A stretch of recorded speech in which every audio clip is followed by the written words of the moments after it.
नमस्कार दोस्तों। तो भारत के प्रधानमंत्री नरेंद्र मोदी इस समय पर इजराइल में, आपको पता ही है, और कल प्रोबेबली वो इजराइल की जो पार्लियामेंट है नेसेट उसमें भी जा करके एड्रेस करेंगे। तो ये एक बहुत ही सिग्निफिकेंट विजिट है, और ये सिग्निफिकेंट विजिट सिर्फ भारत के पॉइंट ऑफ व्यू से नहीं है बल्कि इजराइल के पॉइंट ऑफ व्यू से उससे ज़्यादा सिग्निफिकेंट है, जो आज हम थोड़ी देर में अभी इस टॉपिक के ऊपर चर्चा भी करेंगे।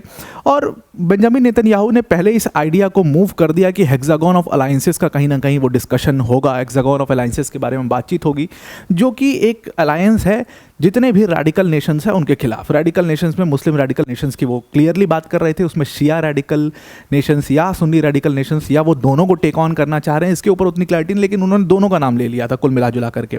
अब जैसे ही अनाउंसमेंट हुई है, प्रधानमंत्री मोदी इजराइल पहुंचे, उन्होंने इजराइल की जो इनवाइट था उसको एक्सेप्ट किया। पाकिस्तान जो है वो इससे बहुत ज़्यादा नाराज़ है, पाकिस्तान इससे बहुत ज़्यादा परेशान है, और जाहिर सी बात है उसकी परेशानी यहाँ पर बनती भी है, क्योंकि जिस मुस्लिम यूनिटी का वो नेता बनता रहता है वो पूरी नेतागिरी जो है वो इस एक मूव से पूरा ख़त्म हो सकती है, और पाकिस्तान इसी को लेकर के काफ़ी ज़्यादा प्रॉब्लम में है। देखिए, एक तरफ शिया रेजिस्टेंस है, एक तरफ सुन्नी रेजिस्टेंस है। पाकिस्तान कहीं ना कहीं अपने को दोनों के बीच में कहीं अलाइन करने की कोशिश करता है। देखो, वैसे तो बाय एंड लार्ज पाकिस्तान एक सुन्नी नेशन ही है, बाय एंड लार्ज, इसमें कोई डाउट की बात नहीं है कि वो भले शिया पॉलिटिक्स में भी अपना थोड़ा हाथ पैर मार लेते हैं, लेकिन वो इन दोनों के बीच में कहीं खुद को अलाइन करने की कोशिश करते हैं, और इसीलिए कहीं वैसे वो क्या ही अलाइन करेंगे इंटरनेशनल पॉलिटिक्स में, वैसे भी उनका कहीं बहुत बड़ा स्टैंड नहीं है। तो पाकिस्तान लगातार, आप देखो, शहबाज शरीफ लगातार विजिट ले रहा है, कतर के सामने जाकर के हाथ जोड़ रहा था, फिर अरेबिया के सामने हाथ जोड़ा उसने। तो ये सारी चीज़ें जो करता रहता है वो इसीलिए कर रहा है क्योंकि वो मुस्लिम यूनिटी का एक पूरा नेता बनना चाहता है, और उसके लिए वो ये सारी चीज़ें कर रहा है। अब अगर ये हेक्सागन ऑफ अलायंसेस बनता है तो क्लियरली उनके लिए एक बहुत बड़ा थ्रेट होगा, इसीलिए पाकिस्तान इसको लेकर के बहुत ज़्यादा चिंतित है, और इसीलिए गुस्से में ऐसे ऐसे कमेंट्स दिए जा रहे हैं। इसको डिटेल में डिस्कस करेंगे, पर वीडियो में आगे जाने से पहले एक बड़ी अनाउंसमेंट है यहाँ पर अनअकैडमी टीम की तरफ से कि अगर आप यूपीएससी सीएससी की प्रिपरेशन कर रहे हो तो आप ये प्रिपरेशन बिल्कुल फ्री ऑफ कॉस्ट कर सकते हो। आपको सिंपली क्या करना है, जो हमारा चैनल है यूपीएससी मंजिल बाय अनअकैडमी चैनल, जिसकी लिंक आपको डिस्क्रिप्शन में मिल जाएगी, उस पर जा करके उसको सब्सक्राइब कर लेना है। हर दिन ट्यूसडे, थर्सडे और सैटरडे को शाम को 6 बजे मेरे साथ आप लाइव उसमें जुड़ सकते हो। ऑलरेडी मेरी इंडियन पॉलिटी की वहाँ पर सीरीज चल रही है, जिसमें हमने आर्टिकल 13 एंड 14 के ऊपर आज ही सुबह 12 बजे खूब बहुत डिटेल में डिस्कशन किए, लगभग 1.5-2 घंटे का वो वीडियो जिसको आप देख सकते हो।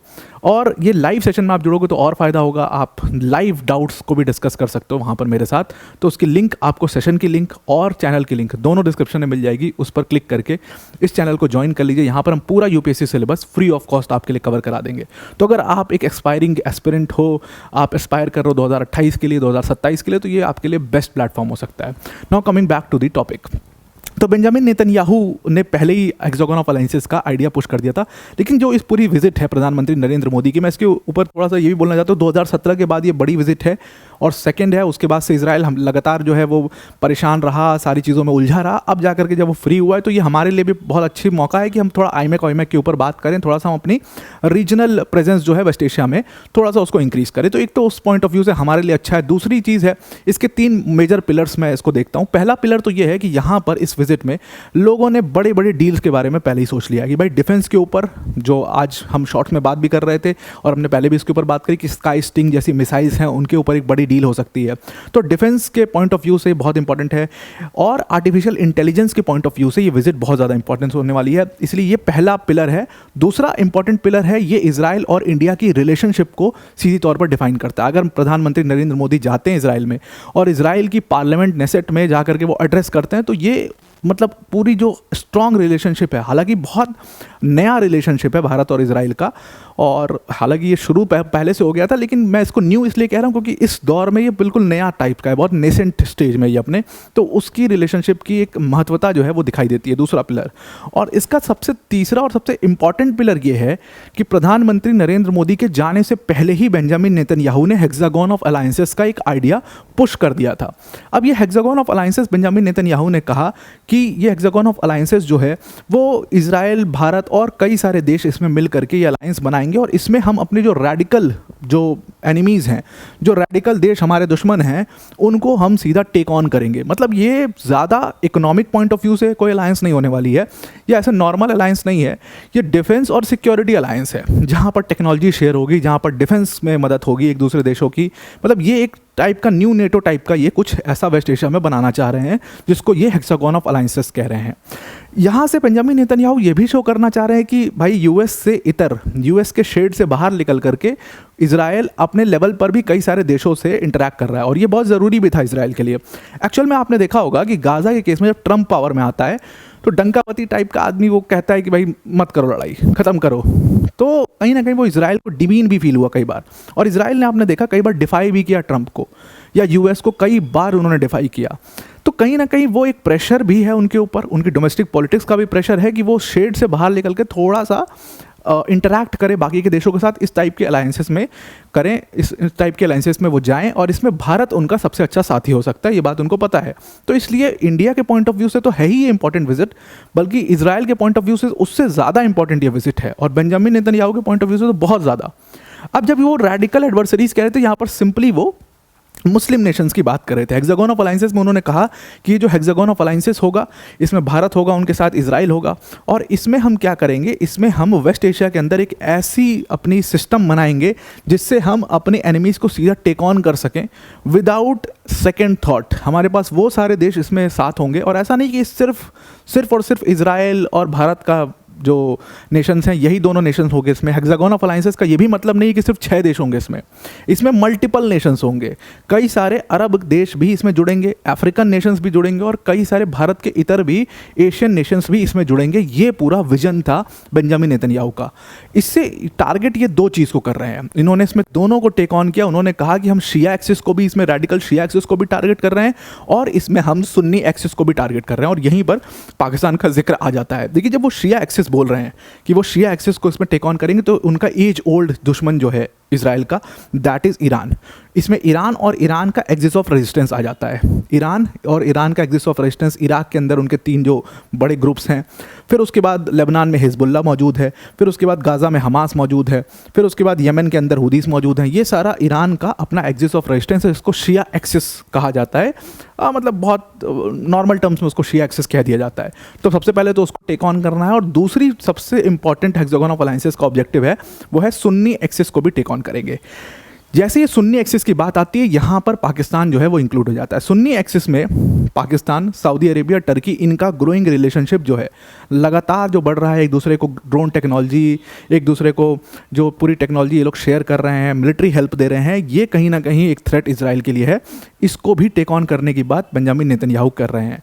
अब इस पूरे हेक्सागन ऑफ अलायंसेस में उनकी उम्मीद है कि इसमें भारत होगा, इसमें इजराइल होगा, ग्रीस होगा, साइप्रस होगा, और कुछ अरब देश, कुछ एशियन देश भी इसमें शामिल होंगे, और फिर हम इनको टेक ऑन करेंगे।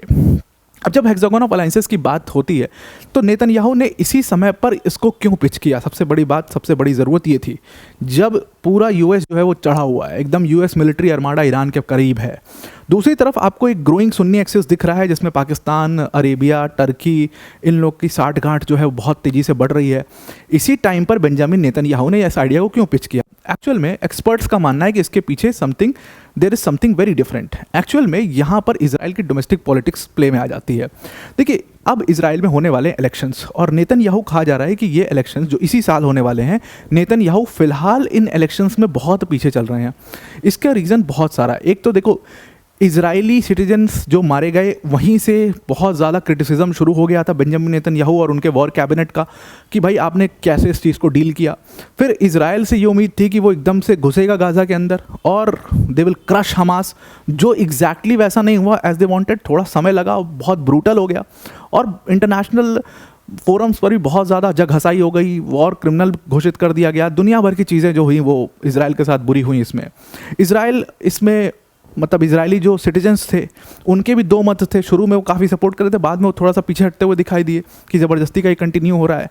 जो हमारे लोग वहाँ पर बंदी बनाए हुए हैं हमास ने, उनको मारते जा रहा है हमास। कई लोग गायब हो गए, कई लोगों की बॉडीज़ नहीं मिली, इसको बहुत प्रोटेस्ट भी हुआ।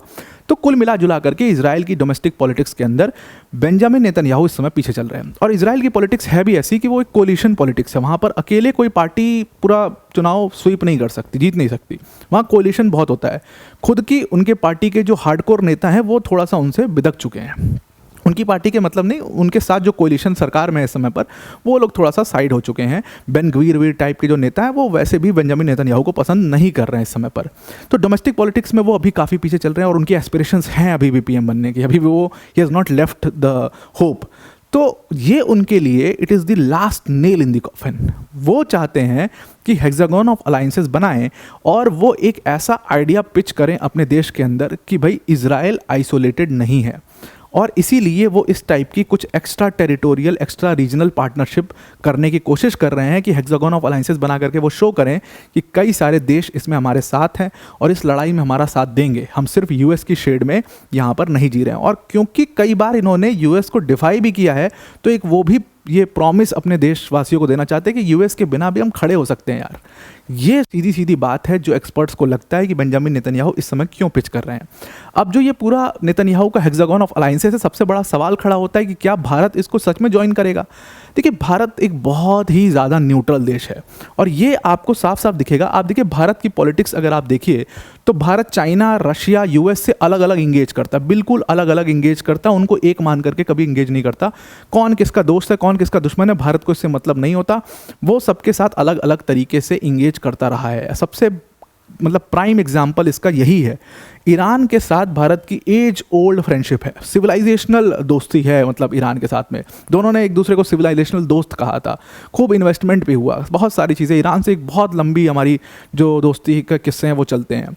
और दूसरी तरफ ईरान का घोर दुश्मन इजराइल, वहाँ पर प्रधानमंत्री विजिट करने चले जाते हैं। तो आपको खुद समझ में आ रहा होगा कि बहुत न्यूट्रलिटी से भारत ने लगातार मेंटेन किया है वेस्ट एशिया में खुद को, और सऊदी अरेबिया के साथ भी वो डील करते रहते हैं। तो मतलब जितने भी ये सब इंपॉर्टेंट स्टेक होल्डर्स हैं, इंपॉर्टेंट नेशंस हैं, सबके साथ भारत नॉर्मली डील करता रहा है और बहुत न्यूट्रल रहा है। वो किसी भी ऐसे अलायंस में कभी उसका हिस्सा नहीं बना है। नेटो जैसा, नेटो टाइप का जो भी अलायंस है उसका हिस्सा कभी नहीं बना है, खास तौर से डिफेंस या सिक्योरिटी अलायंसेस का। हाँ, इकोनॉमिक अलायंसेस का, रीजनल पार्टनरशिप अलायंसेस का हम ज़रूर हिस्सा हैं, क्वाड टाइप का ज़रूर हिस्सा बने, लेकिन हमको ऐसा डिफेंस अलायंस का हिस्सा नहीं बने। नेतन्याहू चाहते हैं हेक्सागन ऑफ अलायंसेस से एक डिफेंस पार्टनरशिप, जो कि शायद भारत ना करे यहाँ पर।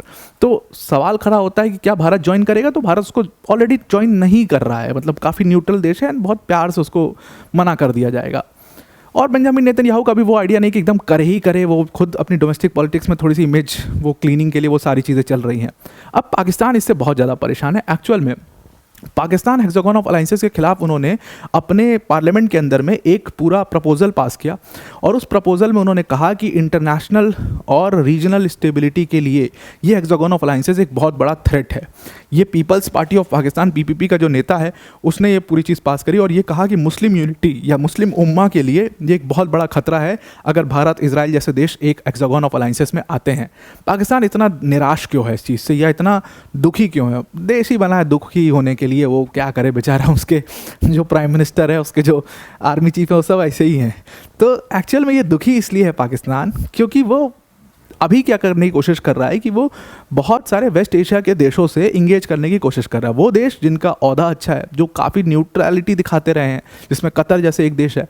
तो अभी शहबाज शरीफ ने बोला भी कि कतर के सामने जा करके हम भीख मांग रहे थे, अच्छा नहीं लगता है, तो वो इन देशों से इंटरैक्ट कर रहा है। अब अगर इजराइल भारत मिल करके कोई ऐसा अलायंस बनाएंगे तो वो भी इन न्यूट्रल देशों के साथ इंगेज करेंगे, और कहीं ना कहीं उसमें पाकिस्तान बैक सीट पर चला जाएगा। कहने की और साफ भाषा में कहूँ तो पैसा मिलना बंद हो जाएगा पाकिस्तान को। तो जो ये मुस्लिम यूनिटी और मुस्लिम ब्रदरहुड का जो पूरा नारा दे करके उनका नेता बनने की कोशिश पाकिस्तान कर रहा है, वो पूरी अपॉर्चुनिटी फेल हो जाएगी उनके लिए, और इसीलिए वो इस चीज़ से बहुत नाराज़ हैं। और ख़ास तौर से क्योंकि भारत इसमें फ्रंट पर है, भारत इसका फ्रंट फेस बन गया, तो पाकिस्तान को बहुत ज़्यादा इनसिक्योरिटी है, और इसीलिए वो इस पार्टनरशिप से इतना ज़्यादा अनकंफर्टेबल हो रहा है। तो आई होप आपको ये पूरा आर्टिकल समझ में आ गया होगा। आज के लिए इतना ही। Thank you and have a nice day.